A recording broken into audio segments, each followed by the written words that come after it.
Eh bien, Jamel Talk, ça continue et je suis en présence d'Eliott. Bonjour Eliott. Bonjour Sofiane, Est-ce que ça va bien? ça va et toi? Oh, ça va, ça va. T'es bien assis? Ah bah écoute, très bien, et toi? Ouais, ça va. Ah, ça, c'est une position fort confortable apparemment. Naturel. Alors, toi, tu es brasseur, c'est ça? Exactement. Et tu brasses au Semblable, là, c'est ça? La brasserie Les Semblables. La brasserie Les Semblables, qui est située où? C'est situé à Mittesheim, dans un petit corps de ferme alsacien, Ok. au sein d'un tiers-lieu rural qui s'appelle l'Oasis Multiculti. Ok. Alors, vous brassez de la bière. Est-ce que tu peux nous raconter un peu ce que vous brassez? Comment vous est venue l'idée de brasser cette bière qui est fort bonne, hein. Moi, je la bois depuis tout à l'heure. Merci. Elle est très agréable. Alors, c'est pas que tu me vois, mais c'est parce que tu parles de nous. Parce Oui, qu'en c'est fait, ça. donc on est deux avec Étienne. Et donc la question, c'est depuis quand? C'est ça, depuis quand? Et puis, un peu le processus, comment vous êtes arrivé à... Ok, ouais. Alors officiellement, on a inauguré la brasserie en septembre 2022. Donc ça va bientôt faire 1 an. Ça fait 1 an quand la vidéo sort. Avant ça, il nous a fallu... Donc on est installé dans l'étable d'un corps de ferme qui nous a fallu à peu près 1 an pour retaper. De la cave au grenier, quoi. C'était une étable, hein, finalement. Pour le transformer en brasserie, ça met du temps.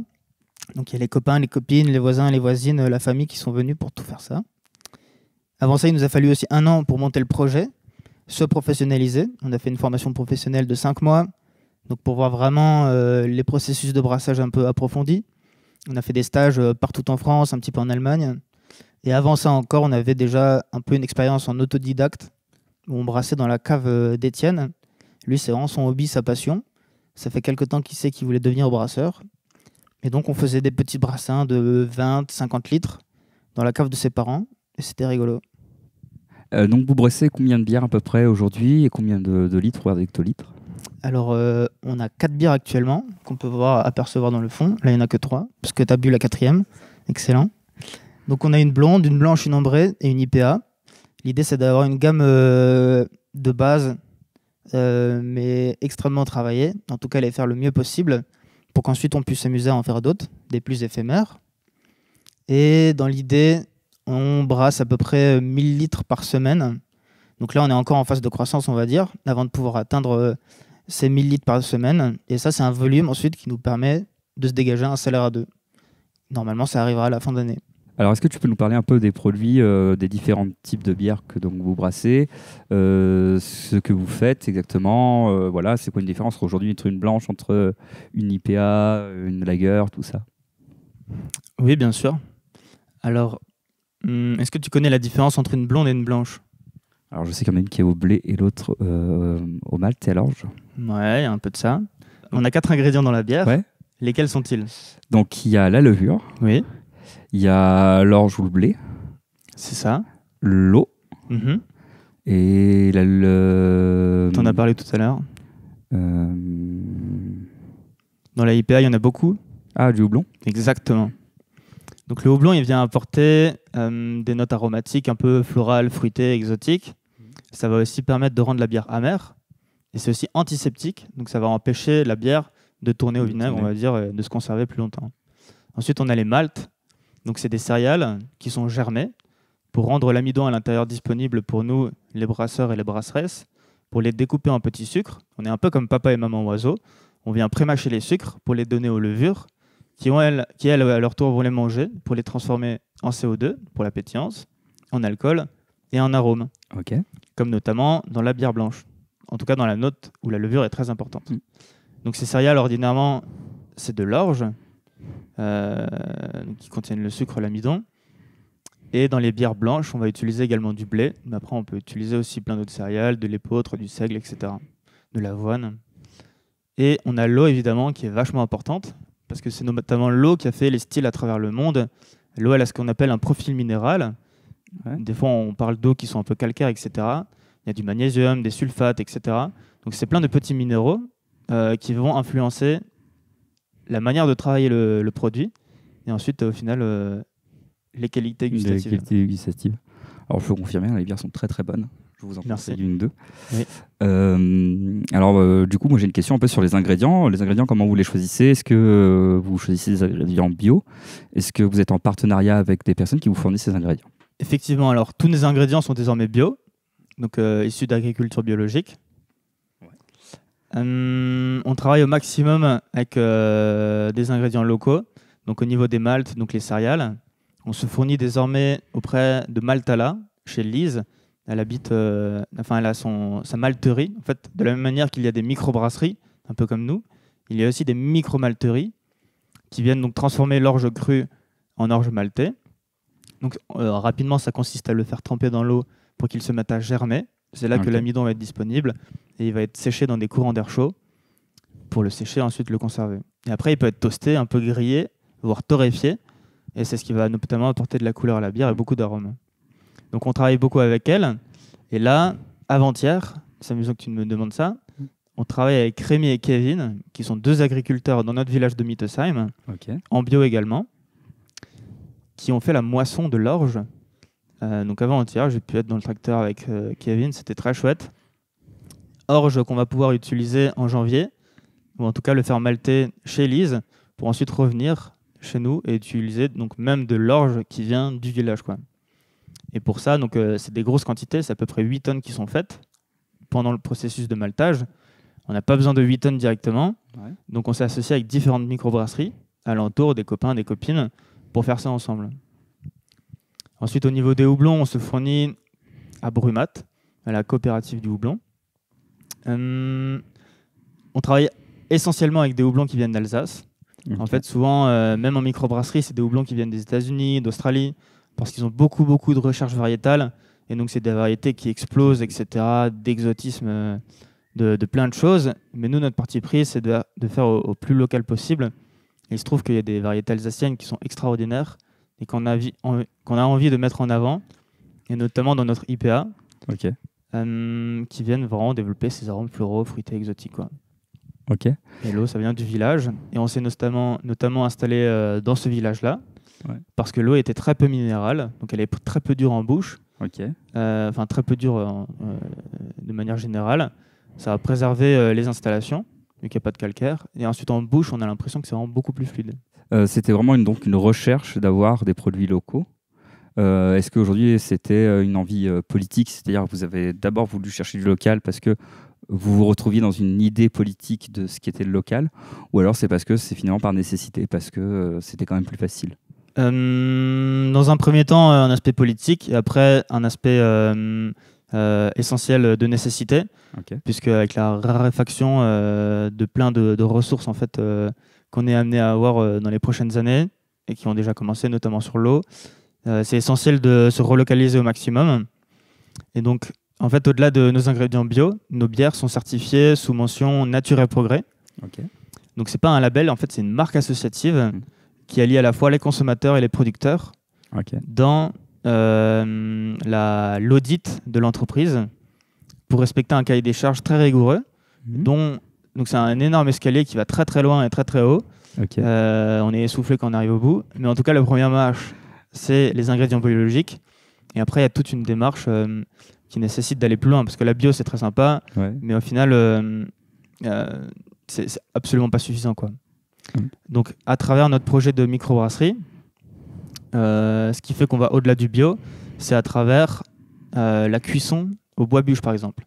On est la première brasserie en France à cuire l'intégralité de nos bières. Donc, elles sont brassées au feu de bois. C'est des bûches de bois qui viennent des forêts alentours. Donc, pareil, ultra local et renouvelable réellement à échelle humaine, qui viennent chauffer les bières. Donc, ça va produire de la vapeur. Et la vapeur va venir dans les parois de nos grosses marmites, si tu veux. Et ça va venir faire une cuisson très douce et très agréable pour les céréales à l'intérieur. Donc ça, c'est d'une part cuisson au bois bûche. Les bouteilles sont consignées. Donc là, la bouteille, une fois que tu l'auras bu, OM33, qui est délicieuse, on va pouvoir la rincer, la nettoyer et remettre la même bière à l'intérieur. Donc ça, c'est essentiel. C'est un des points les plus importants de pollution dans une brasserie, c'est la bouteille. Parce que clairement, casser ce verre-là, le refaire fondre à plus de 1000 degrés pour reproduire la même bouteille, on marche sur la tête. Donc c'est vraiment juste du bon sens de réutiliser les bouteilles, les réemployer. D'autant plus que nous, on sérigraphie les bouteilles à la main. Donc tu vois que tu peux toucher la bouteille. En fait, c'est une fine couche d'encre qui est déposée par sérigraphie, peut-être comme ton t-shirt. Et donc on travaille sur une encre qui permet vraiment de s'accrocher très très bien. de sorte à ce que quand on les nettoie, l'encre reste et on puisse à nouveau les remplir avec la même bière dedans. Ouais, ok. Donc on a la consigne, on a le chauffage au bois, on fait également des livraisons à vélo cargo avec une remorque en milieu rural. Donc ça c'est quand même assez rare. On a fait un financement participatif pour demander aux gens à notre entourage ou à des gens qu'on ne connaissait pas de nous permettre de financer un vélo cargo avec lesquels on peut désormais faire des livraisons, on va dire jusqu'à une belle vingtaine de kilomètres en transportant à peu près 300 kilos pour pouvoir vendre nos produits. Bon, et exporter le produit un peu plus loin que juste dans le village. Oui, voilà, c'est ça. On a toujours une camionnette à côté, mais l'idée, c'est au maximum de ce qu'on peut faire, c'est de le faire de manière décarbonée.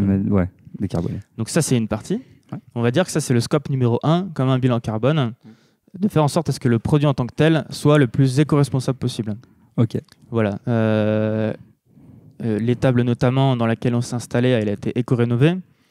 Donc c'est-à-dire qu'on a isolé tout le plafond avec des bottes de paille de petits épeautres du village, avec les mêmes agriculteurs dont je t'ai parlé tout à l'heure. On a isolé les murs extérieurs, pareil, avec des panneaux de roseau qu'on a accrochés avec un mélange de torchis, de terre-paille et du torchis. 5 tonnes de terre au mur pour pouvoir accrocher ces panneaux de roseau. Et on a refait une finition en terre dessus. Donc en gros, si dans 100 ans, il y a des petits jeunes comme nous qui veulent reprendre le local, mais en faire une confiturerie, peut-être, ils pourront tout arracher et reprendre la même matière première pour la refaire s'ils veulent, ou bien tout simplement composter les panneaux de roseau. Donc voilà, travailler un maximum avec ça. Donc, ce qui fait que notre brasserie elle a déjà une espèce de charme, un cachet assez intéressant quand on rentre dedans. Et on est inscrit, donc ça c'est installations fabriquées en France également. Donc nos marmites elles sont fabriquées en France, ce qui est assez rare pour les souligner, parce qu'on ne se voyait pas faire des bières locales avec des marmites qui viennent de Chine. Donc ça c'est le scope numéro 1 on va dire. Ensuite le deuxième c'est le fait qu'on soit inscrit dans un tiers-lieu, donc l'Oasis Multiculti dont je t'ai parlé. C'est un lieu dans lequel il y a plein d'activités différentes. Il y a une AMAP, donc des paniers de légumes bio. Il y a un marché mensuel de producteurs, c'est local, c'est biologique.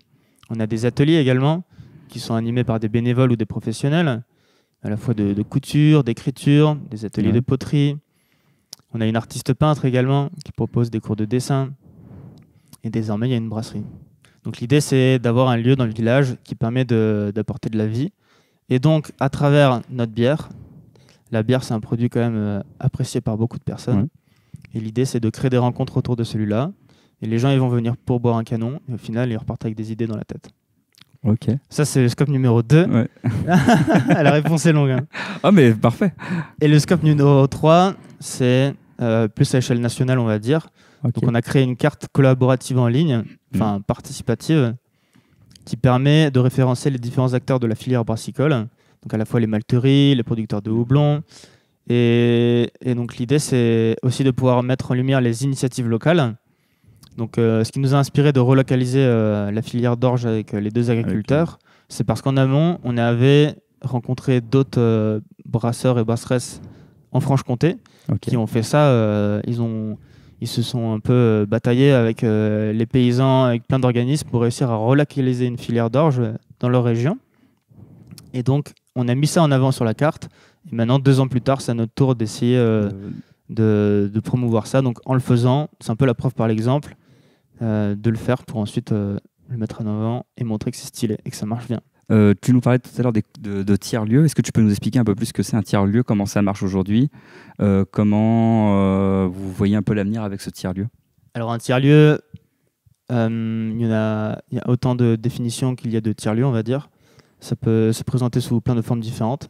En tout cas, le nôtre, comme je te le dis, il y a le côté un peu agriculture au niveau donc des paniers de légumes, au niveau du marché. On a des ateliers. Donc il y a plusieurs entités. Il y a à la fois la SCI, donc qui dispose du bâtiment, qui le met à disposition de l'association, qui le met à disposition de la brasserie. Donc on a un loyer. L'idée, c'est de pouvoir retaper aussi quelques parties du cœur de ferme au fil des années pour apporter encore plus de nouveautés, on va dire. Il y a une association, donc Oasis Multiculti en tant que telle. Et la suite, ensuite, se fait avec les personnes qui y sont et qui mettent la main à la pâte. Donc je ne sais pas à quoi ça va ressembler même dans 3 ans, mais je sais que dans tous les cas, c'est une très belle aventure. il faut y aller. Ouais. Est-ce qu'il n'y a pas cette idée un peu d'autogestion autour de tout ce tiers-lieu, quelque part? Qu'est-ce que tu entends par autogestion? Que vous essayez de vous gérer vous-même et que vous essayez de vous extrader au plus possible des systèmes économiques actuels. Je ne sais pas si on cherche forcément à s'en séparer parce qu'on a tous un pied dedans, mais l'idée c'est de construire des alternatives à côté pour réussir à convaincre les gens de se rallier à ces choses-là. Si tu parles d'économie par exemple, au sein de la brasserie on accepte le Stück, c'est la monnaie locale alsacienne qui permet de favoriser la circulation de la monnaie sur un territoire. Ouais. C'est un peu du mal à prendre dans le nord de l'Alsace où on est situé, mais en tout cas c'est une manière de le favoriser, quoi. Tu me parlais tout à l'heure d'une association. Est-ce que tu peux nous en dire un petit peu plus sur cette association? L'Oasis Multiculti. C'est ça. Comment elle fonctionne? Tout le monde essaie de toucher un peu à différentes parties de l'asso, quoi. Il y a des gens qui vont plus, ensuite les bénévoles, s'occuper de l'organisation du marché. D'autres qui vont être plus centrés sur la map.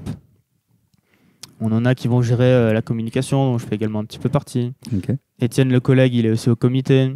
Donc c'est des choses qui prennent beaucoup de temps, chacune et chacun. On aimerait souvent que ça avance beaucoup plus vite pour frapper beaucoup plus fort. Mais on est tous bénévoles, on a des activités à côté. Et donc ça prend le temps que ça... faut laisser du temps au temps, quoi. Ouais. Au vu des actualités et actuellement de ce qui se passe au niveau climatique et écologique, je vois que vous êtes beaucoup plus proche du local. Est-ce que tu penses qu'aujourd'hui c'est une belle alternative, le local, et est-ce qu'il faut continuer à aller là-dedans, et si oui, pourquoi? Non, il faut totalement arrêter le local.